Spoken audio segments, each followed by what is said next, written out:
I get so excited. I just do. I have 90 thoughts. There's actually 6 points. I just took 3 away for you.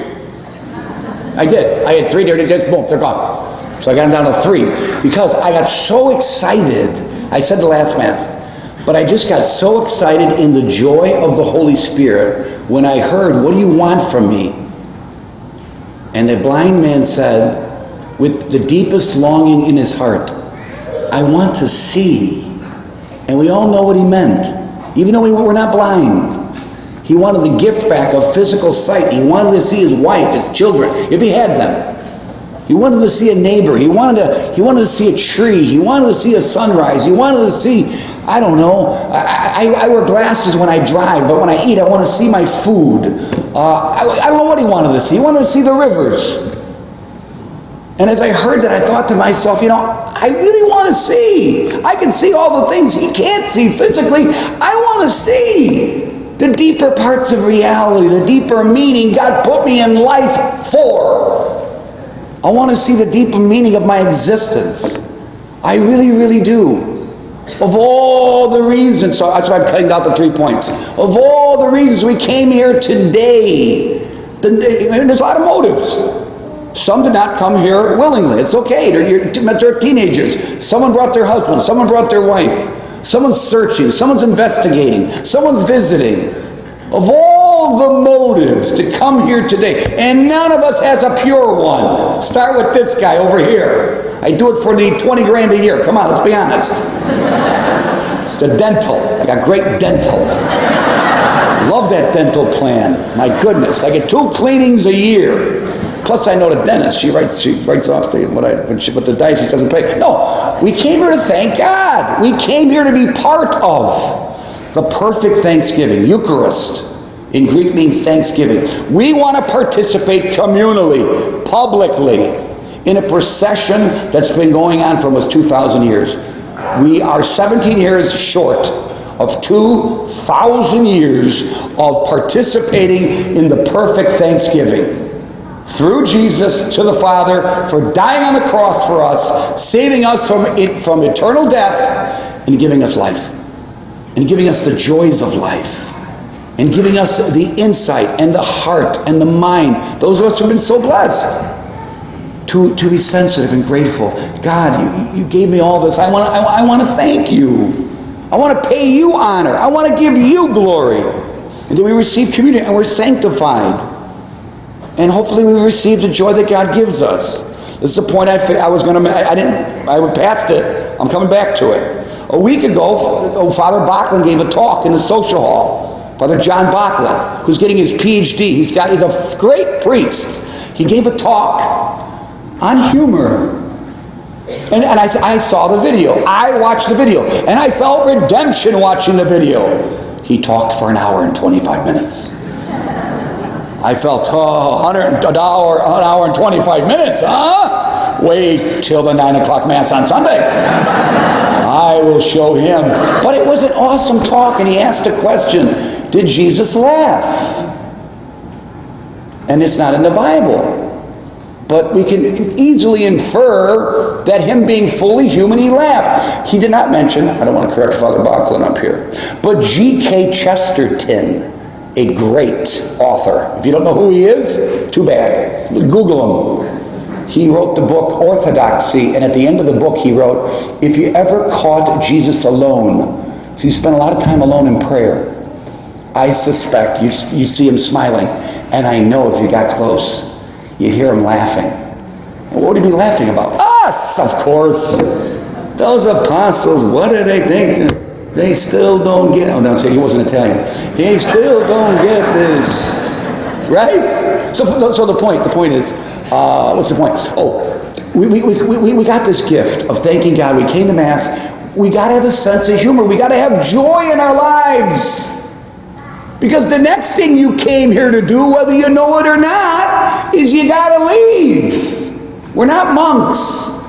We're not meant to stay in church all day. There are a few punks. I might be one of them. But we're not called to be monks. Maybe you are. Maybe you're young enough. Maybe you are. Most of us aren't. Most of us are not called to sell all our property and give to the poor. And I love reminding when I am in the occasion of the country club crowd, God bless them, but when I occasionally assist with feasts and festivals of the six-figure income crowd, I've always liked to remind them to their joy. God never said be poor. He said feed the poor. Okay? That doesn't be funny. God said feed the poor, not be poor. But when you leave here, you don't know this. You got to leave with joy. Part of our responsibility of glorifying God and being sanctified by Him is spreading the light, the joy. If you can see spiritually, don't you want to help the spiritually blind? Don't you want to? I guarantee you, every single one of us here today, everyone we know, even those who don't go to church, if they were asked, would you want a blind person to see? Of course I do. I don't want someone going through life blind. Maybe you have a relative. We have a woman who reads from the Bible up here in Braille. If someone is blind, I would want them to see. You and I know tons of spiritually blind people. We share it in a lesser way. There are people who have it in a major way. That's our responsibility. With joy to help them see. God's responsible for your health. God's responsible for your life. God's responsible for your blessings. God's responsible for giving you children. God's responsible for giving you a spouse. Imperfect as they may be, your children, your spouse, your priest, your church, your job, your boss. God is a good giver, and if we sensitize ourselves, if we have the light, the spiritual light, we will see these things. Now, the guy in the gospel, you're not the guy in the gospel. The guy in today's gospel, listen to the details. He's blind, he's begging, and he's on the side of the road. What do we call those guys? Skid Row bums? That's very inappropriate probably today. But I know I was growing up when my dad would take me downtown. Hey, and again, I'm ashamed. I'm not bragging. I'm not, but with a cigarette in his mouth. Look, hey, you see those guys? Those are Maxwell Street or over on, was it Madison? I didn't even know, you told me. Maybe by 14th Street? Yeah, those are Skid Row bums. You don't ever want to be like that. Listen to your mother. So you would tell me. But the point being, this guy is the lowest of the low. Not his spiritual life, based on societal status. He's got nothing. He can't see. He can't earn a living. He's got a cloak. You're not that man. We have a group called This Man Is You. That man ain't you. And I say this to you because I had a few incidents this week. One happened we had a mobile food truck here. We had a mobile food truck here giving to the poor of this area. From the mobile food truck, I went to a Haiti meeting. We're all going back to Haiti. Not all of us. Pack your bags. We're all going to Haiti. It's on me. Oh, thank you, Father. What an amazing... I was thinking Hawaii, Haiti. I don't know. Anyway, we have a group going to Haiti. We're all excited. In between Haiti, the homeless and the food truck and the Haiti, I had to make a phone call. And I called somebody who's having trouble moving. Not out of town, in town. And if you're here, I apologize. I apologize on the phone at a later phone call. I was unable to draw up the sympathy and the empathy, and I'm guilty. I need to be everything to everybody. I didn't have it. I didn't have the empathy or the sympathy. I was thinking about the guy in the gospel. I was thinking about the people who sit across from doctors who find out they have cancer, or their son has a serious blood condition, or their wife or husband is leaving them and is not returning. I was thinking of PTSD, post-traumatic stress disorder, military. My mom continues to remind me of the military who comes home without legs. In a war, they're wondering whether it was worth fighting. Can you imagine that? Not just suffering and honoring your country, then coming home and have someone telling you, what did you go over there for? I was stupid. You're an idiot. I couldn't imagine that. You take away my legs, now you dishonor me? Tell me I fought in vain?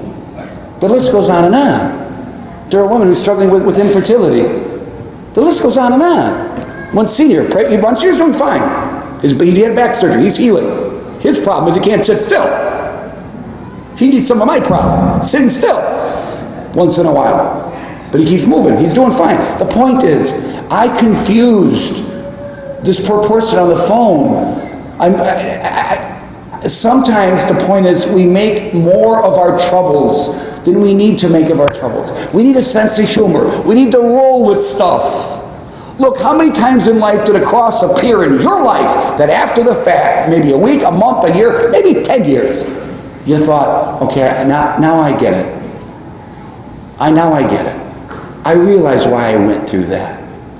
I realize the guy in today's gospel, he's crying out, God help me.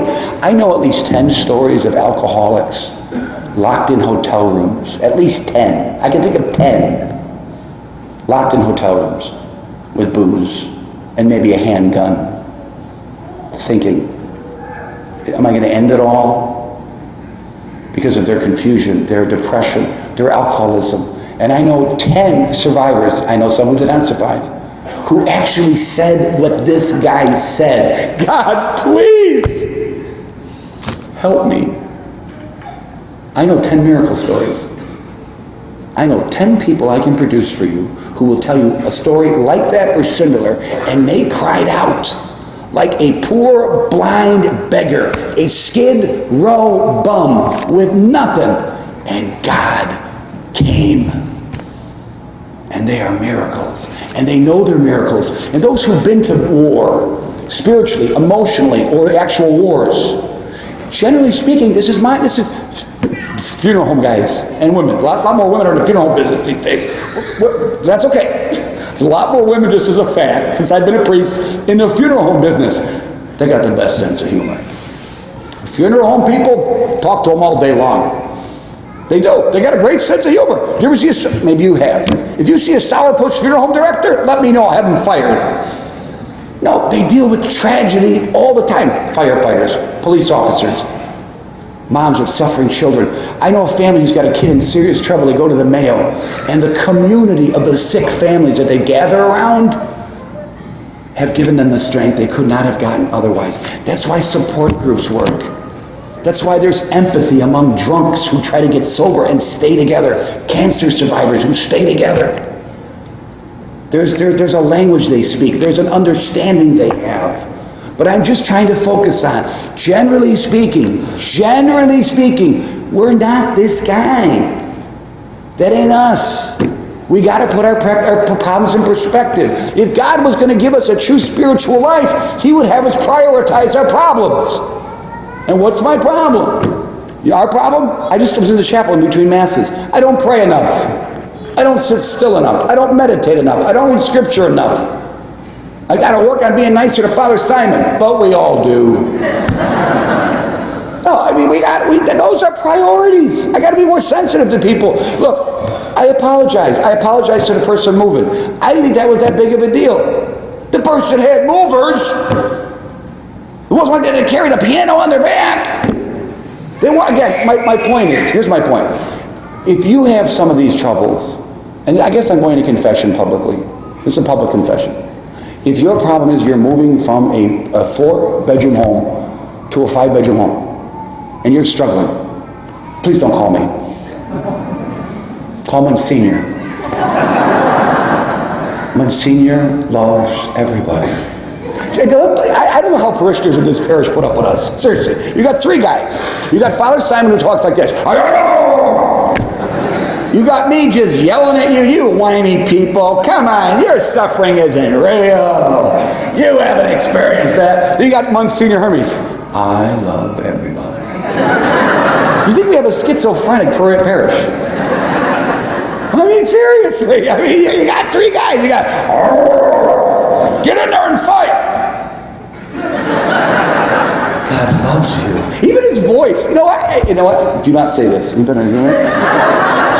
I don't get that voice at home. Never heard it. Yeah, Jerome. I'm lucky if he gets the whole Jerome out. Anyway, but he's awesome. Guy's awesome. Okay, so here's the final point. So we're not that guy. Let's have more empathy. I'm sticking with this. My new point. I'm sticking with it. It's been with me for a while.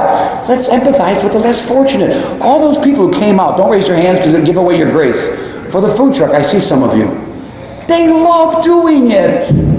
Serving is fun. It's spiritually enlivening. Yes, it helps. When we go to Haiti, the group I bring to Haiti, we are alumni for life.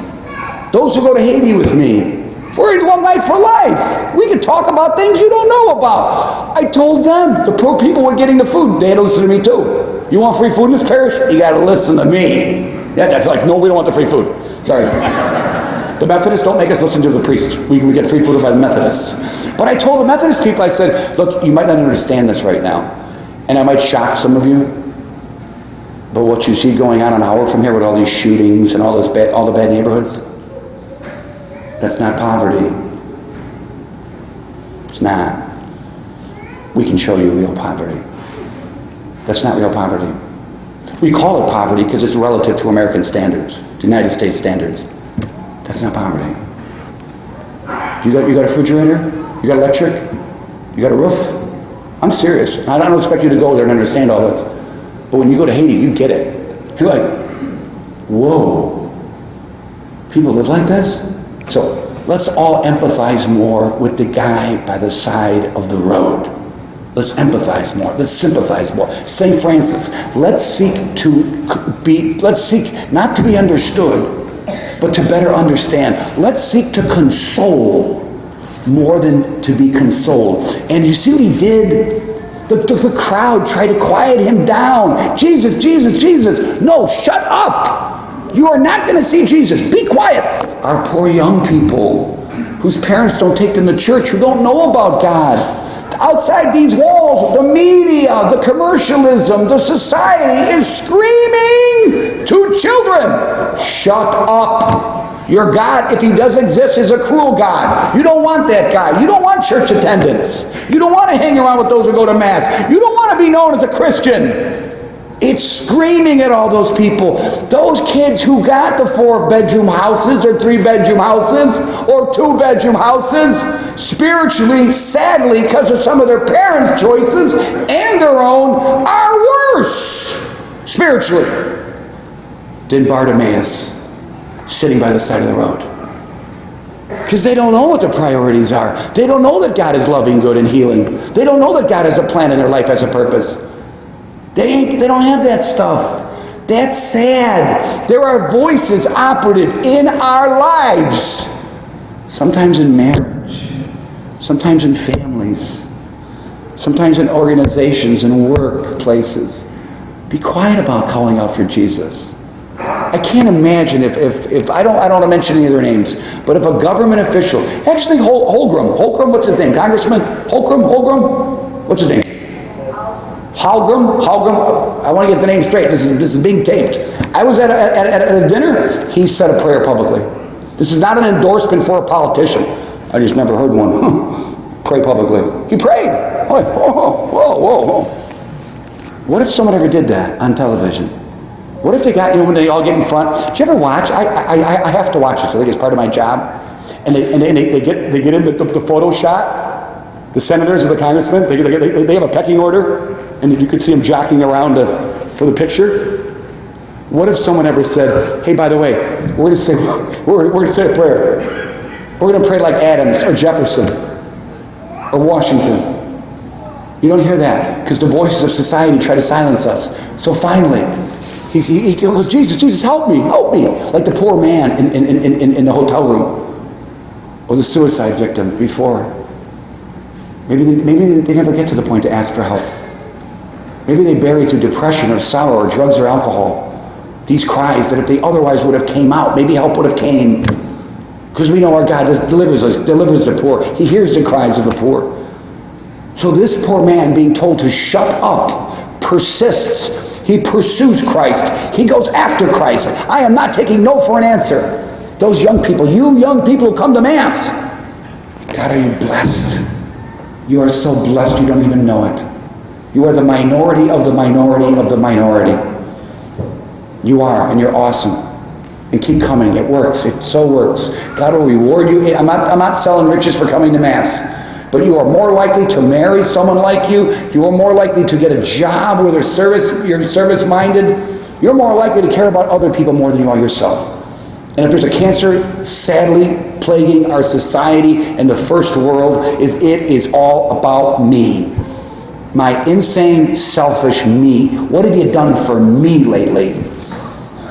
And I'm sorry, again, call, and Father Simon is in Nigeria. Call Father Monsignor. My Monsignor is very nice. I listen sometimes, I'm in the other room. I'm like, what a saint. This guy's a saint. I don't know how he does it, but he does it. So conclusion, the guy persists. Then what does he do? He's got one possession left. He's got one thing left. And I know this from dealing with the homeless. That's why they got big coats in summer. Because they know it's going to get cold eventually. It's their last possession. He takes off his coat.